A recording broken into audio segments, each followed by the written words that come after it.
Okay, Adam Cianciarulo, Detroit. I feel like, again, okay, not on paper, this wasn't a step forward, but riding-wise, this was huge. Started up front, you got shuffled back, but once you got shuffled back, you latched onto the guys, looked comfortable, were running their pace with ease, whereas compare that to San Diego and it was a different story. Yeah, you said it. Yeah, you're right. I mean, I think today I didn't feel as comfortable as I did at Indy all day. Just the track, something about it, I just couldn't really. I was pretty notchy. Really wasn't using my roll speed to my advantage. It was a couple of those turns, like after the mechanics area, it was kind of like cut back turn. That kind of stuff I need to work on. But yeah, AP was ripping in the beginning. He got by me and he was just, he was gone. But I haven't really been able to skim whoops with my whole situation. I normally am like the first guy to start jumping them, obviously on purpose. It's not what I want to do. But I actually was pretty stoked with my whoops in the beginning. And then found a nice rhythm through there. And yeah, like you said, once everybody got by me, that front group got by me, I think I was in 7th. I was behind Ken. Yeah. I was kind of yo-yoing with Ken. I'd get him on one part of the track. He'd get me by the dragon's back and stuff. And I wanted to make a run at him kind of later in the race and see. That actually would have been a 5th after all the craziness that happened. And one thing I've realized about being out on the track and just doing the races, there's always going to be a couple guys that you hear the crowd go nuts and one guy's off the track, one guy crashes. So a lot of positions will come to you if you stay patient, calm. But I actually did the same thing AP did on that on-off before the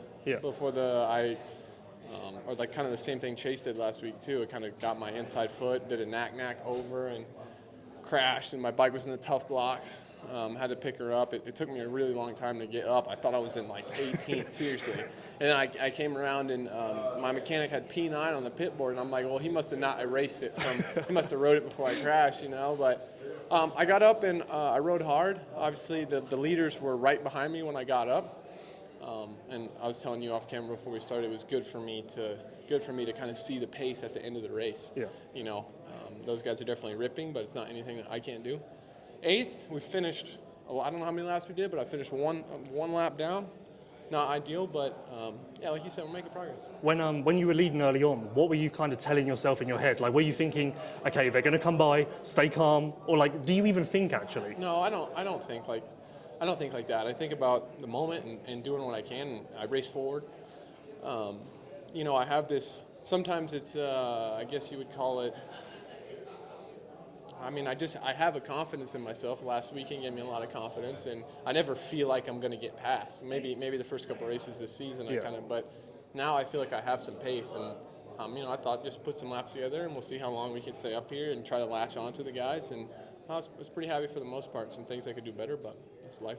Well, that's why I was wondering, because watching you up front, like comparing your pace to the other guys, I was like, I think he might be able to do this. Like, it looks promising, but we've known that all along. The signs are there, the pieces are there. It's just a matter of collecting them all, putting them together. Yeah, I can still do it. I know I can still do it. But yeah, just gotta. I mean, it's the whole package. It's the whole package, and I'm trying to get there slowly. I'm trying to do it the right way.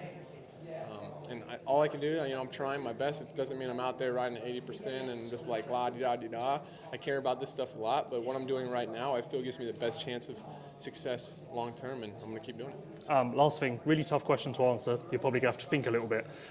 If you had to put a percentage on how you're riding at the moment, as far as like how much of your full ability, technique, strength you're using, where are you at? Like, you at 60%, 70%? Less? 70% sounds 70 or 80%. I think. I think even like base fitness wise, man, it's so hard to describe. But when you race consecutive seasons, like I remember my 2019 season on a 250, I did the whole race and got on a 450, and your fitness is so good because you have it so stacked up. And I've just spent so much time on the couch the last couple of years, like that man strength at like the 14-minute mark. I'm kind of missing. So did some of that and just pace, and things are starting to slow down for me though. But yeah, we'll say 70.